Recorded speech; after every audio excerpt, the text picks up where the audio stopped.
Hi guys, welcome back to my channel. Thank you so much for clicking on this video. I hope you like it. I hope you enjoy it. And if you do, please do not forget to like this video and subscribe to my channel. My name is Shubhi. I talk about books, book reviews, book recommendations, reading vlogs, and a little bit of lifestyle here and there on this channel. I hope you really have a good time here.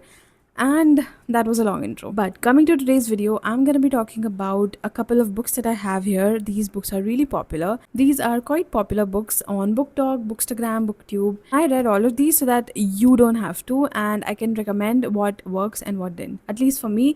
And if your reading taste is similar to mine, it's a win for you. And yeah, without much ado, let's get started. The setup is a little different today, so don't mind that. I'm sitting at the only place that is getting light at the moment. We'll try to quickly wrap this up because the sun is setting down. Let's just say that. So without any further ado, let's get this video rolling. The very first book, or rather I want to say the very first author that we have on here, is Ali Hazelwood. I've not read any of her STEM stories about which she's really popular, but I have read a couple of books by her. I also have Deep End over here. Oops, my phone was balanced on that. Yeah, I have 3 books by her. Read 2 out of these 3 because I'll tell you. If you are somebody who really enjoys reading rom-com and romance, I think you would really like Ali Hazelwood. But personally, for somebody like me who likes romances, but romances that are a little deep and that have more emotional depth and they focus more on character development, these can be sometimes hit or miss. Like, I'm not obsessed with Ali Hazelwood as a lot of people are on Bookstagram, BookTok. So yeah, I'm gonna quickly one by one go through all of these 3 books. I'm not gonna really explain the summary of these books or what these books are about, because you can always read the blurb online so you can decide if the story speaks to you. But I'm just gonna talk about them in a more general sort of a perspective and my review on them basically. The first book that I want to talk about is Bride by Ali Hazelwood. This I absolutely hated, and I could not get past the first 20-30 pages because it seemed like a lot and it was not something that I was interested in. It's a vampire, werewolf, human love story with an arranged marriage, or like a marriage of convenience kind of a setup. So I personally did not like the writing in this one either. The second one here is Deep End, and this one I kind of enjoyed. This is like a college romance in which uh, the male main character, I feel, is a swimmer. That is why it is named as. But this is very smutty also, by the way. So yeah. The male main character is a swim captain. This one I really enjoyed. I feel like some of Ali Hazelwood's books I enjoy in between my more serious reads, and when I'm in the mood of like binge reading, or when I am falling into a slump, I'm gonna pick these books because they are usually short. This one, although, isn't as short, but mostly they are short and they just fly by. It's very easy to read them, so that's when I pick these books up. So yeah, this one I recommend. Then comes Problematic Summer Romance. Out of all the 3 books, I think this is the one that I really enjoyed the most. And it's an age gap romance, but this is not very high on the spice level. Like, I don't think it has any spice. Actually, it has a very closed door romance kind of a situation. This is also your brother's best friend trope, and we have our female main character named Maya, and her elder brother's best friend is the one she dates in the book. Also, there's like a huge 20 something year gap between the two. If not 20, then 15, I'm pretty sure, but like I'm sure it's 20 years. So Maya's elder brother is getting married and it's a destination wedding, and of course Maya is there and the best friend is also there, and it's also Grumpy X Sunshine. So the male is grumpy and Maya is of course the sunshiny bit of the trope. I also hate this tropification, but yeah, whatever. I did really enjoy reading this book, so out of all the 3, I recommend this one the most. One romance that I really enjoyed is The 7-Year Slip by Ashley Slip? Yeah, Slip by Ashley Poston. I gave this book a 5 stars and I still stand by my rating because this one I loved. The rom-com, but definitely it's more on the emotional side and also has like a supernatural element associated with it. So we have our female main character whose name is Clementine, and she has recently lost her aunt with whom she was really attached, and the aunt has left her apartment, so Clementine inherits this apartment, and this apartment sometimes takes you 7 years back in time, and that is where she meets this charming boy. I forgot his name. I forgot his name, and it's not mentioned anywhere else. Okay, whatever. So she meets this guy, and things start from there. This also talks about grief because she's lost her aunt recently, and I feel like that is done really nicely in the book. I personally loved the writing style. It felt very easy, but at the same time, it was also deep. Like the feelings and the emotions that our characters were feeling, it was not just blatantly explained and blatantly written. There was some reading between the lines that was left to the reader's perspective. So I like that. I enjoy that in my books, and this was one of them. I also annotated this book, if you can see. So yeah, this one I highly recommend you to read. 5 stars. The next book, or rather a series, a duology that we have, is One Dark Window by Rachel Gillick. This is the Shepherd King duology, and I 100% recommend this duology to y'all because it's so nice. If you're somebody who's starting out at the fantasy genre, I think you're really gonna enjoy this. It's easy and it's a short book. The second book is also not very long, and plus the magic system in this book is so unique than any other fantasy books that I've read till date. In the Kingdom of Blunder, a few years ago, a mist had spread and a fever broke out, which gave some people magical abilities. And it's been decades since then, and everybody who had those magical abilities, the king has kind of found them and executed all of those people. But our female main character in the book, whose name is Elspeth, she has certain magical abilities, and her father has kept her hidden from the king.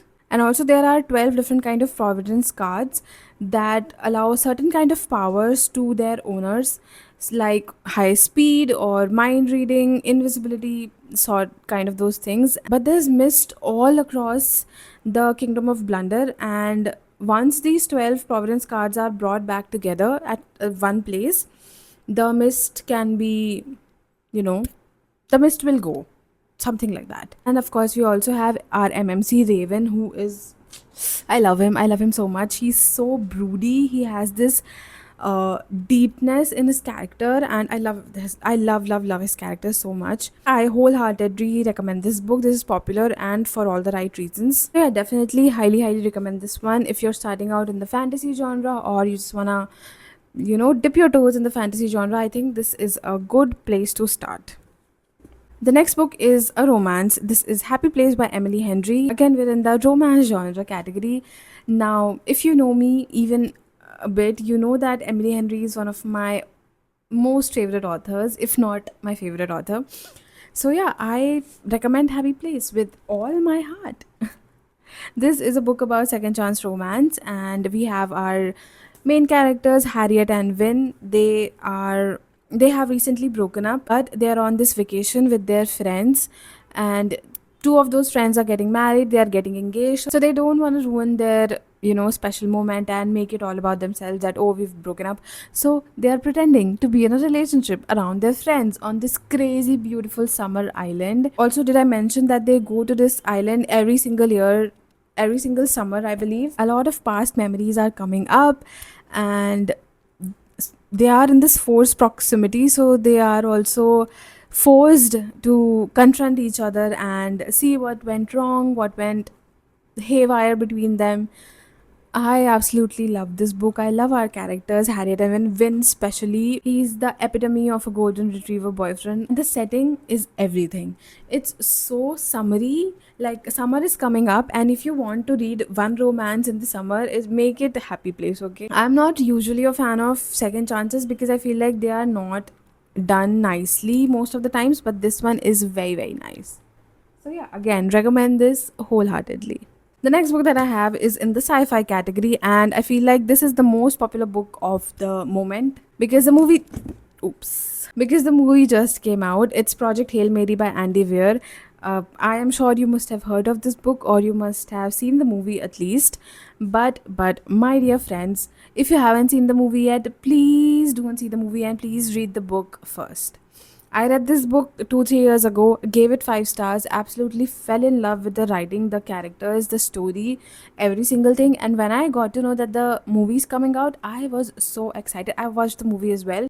And I'm gonna go ahead and say that even if you watch the movie, read the book, because the movie, in my opinion, and this is not to offend anybody, but I did not like the movie as much as I wanted to, because, and I don't know how to explain it to you. I feel like you won't understand me if you have not read the book, because the book is, this is a 500 page long book, and to encapsulate everything that is in a 500 page book in a 2 3 hour movie is absolutely impossible, and especially when it is like so much physics, so much physics. I come from a science background. I had physics as my main subject, core subject in 12th, and I ate this book up. I loved it so much. Like, I love nerding out on things, and this is that. So if you're a nerd or you just like science and you're curious about space and stuff like that, I feel like the movie doesn't offer as much, but the book offers so much. Like, if this was to be made into a movie page by page, it would at least be like a 8 to 10 hour movie, and I would sit there and watch it. I'm not going to explain you what this story is about, because you'll easily get that on the internet at the moment, especially. But if you like maths, if you like calculations, if you like physics, space, all these nerdy sciencey things, you're gonna love this book. But it's not just that, it's not just a science fiction. It is heavily focusing on science, but it's not just that. It has this beautiful emotional aspect to it, the beautiful found family aspect to it, that I personally did not expect the book to have. I had tears in my eyes when I finished this book and the movie, even though I knew what was going to happen. Yeah, I mean, go read the book regardless if you've seen the movie or not. The next book that I have is Yellow Face by Arif Kong. Arif Kong, again, an author I admire so much, but this particular book by Arif Kong did not work as well for me. I have talked about this before in some of my video, and I'll say it again that the premise was really interesting. The uh, plot that you get from reading the blurb is very interesting, but the story somewhere becomes really repetitive by the end of it. Like, this is a commentary on the publishing industry, and I loved the first half of it a lot. Basically, we have two friends, frenemies, I'm gonna say, and one of them is a very successful author, the other not so much. And June is kind of jealous of Athena, who's a really successful writer. One day Athena dies and June just happens to be there, and she steals her manuscript of her unpublished work and publishes under her own fake name, and which, when you read this book, you'll understand what all went behind it. And yeah, this talks about a lot of issues that the publishing industry has and the authors generally face. Up until like 75% of the book, I was really intrigued and really interested, but the last 25%, I feel like it could have been written in a much better way. Like, it kind of became very repetitive, like I said, by the end of it. So this is on the maybe category. Like, I don't know, you might like it, you might not. The next book that I have for you is Piranesi by Susanna Clark. I read this book recently, this year, sometime in February, and I really enjoyed this book. Honestly, there are divided opinions about the book on the internet, but one thing that I'm gonna tell you is that if it is this short, might as well just read it and decide for yourself. But if you wanna listen to me, I'm just gonna say that go in blind, read the book. The first 30% is not going to make sense to you at all, but trust me, it starts to make sense, and when it does, you won't be ready for it. I was blown away by what was happening, and like, it was the best thing ever. It feels really magical and very uh reads like a fever dream in the beginning, but the end of it is as much scary. So yeah, what do I tell you about this book? I am just gonna say that I didn't know anything about this book other than that there's a man named Piranesi, and he lives in this mansion which he keeps describing, this house which is full of giant statues and water and sky and just weird random things. He just lives there, and then I don't know, something happens. Something really big happens, and it's sort of magical realism, fantasy, mystery, um literary fiction almost merged into one, and I enjoyed it so much, so much. So I'm just gonna say that this is like what, 250-ish pages. So read it and decide for yourself if you like it or not. It's not gonna take much time. It reads very easy, even though it's not gonna make sense up until like what, 60, 70 pages. Give it that, just read it, okay? Not everything has to make sense, but when it will make sense, and it will make sense, you come back to this video and comment that thank you, Shubhi, for recommending us this book. Okay, I have spoken so much. Okay, the next and the last book that we have is the infamous A Little Life by Hania Yanagihara. Now, what do I even say about this one? And where do I begin? Firstly, I'm going to say that I do not recommend this book because of how traumatic it is, literally. And it's such a thick book, like it's more than 700 pages, and it will traumatize you for life. I have a whole video dedicated to this particular book and my reading experience with it. So go check that out before picking this book up, or just like don't pick this book up, because why do you need to read this kind of a book even though it's such a masterpiece? And I feel like no other book is going to come close to this one. And I personally love me some sad books, but this is more than sad. This is traumatic. Okay, this is not sad. I don't know, but this is not sad. This is trauma. Like every single page is trauma. This book induces so much anxiety inside you because uh, the pattern that the author followed was something good is happening, and you're like, okay, thank God something good is happening finally. And then it just comes crashing down and everything goes to like drain, and you're left completely heartbroken because like, why would you do that? It was going so well, why did you do that? Right, so then after 2 3 times that happens, you're like, something bad will happen. It, like, it can't go this good, it's too good to be true, it's gonna come crashing down again, it'll break my heart again. And that sort of anxiety that you get from reading this book is not healthy for anybody. I don't know why I read this book, because I was so sad the whole time I was reading this book. I was constantly thinking about our main character Jude, and like, I still, if I think about him too much, I'll cry. I can't talk about this book without going back to those things. Even though this is my god tier 6-star book, I do not want to inflict such pain upon my audience. I'm sorry, I do not recommend this book. But if you do decide to read this book, please, please, please read the trigger warnings, because this has trigger warnings for literally everything. Everything that is there on this planet, this book has warnings for that. So, yeah. And that was the last book. We have come to the end of the video. Sun is also set. And yeah, I hope you liked this video. I hope this book gave you a lot of reading options or reading recommendations. It can get hard if you're on Bookstagram or Booktube or BookTok for that matter to, find books and read, because it's very easy for a book to go viral these days. And more often than not, those books are okay-ish. So yeah, I hope this video gave you a little bit of clarity and a lot of recommendations. So if you do decide to read any book from the list in today's video, do let me know in the comments below. I love reading your comments.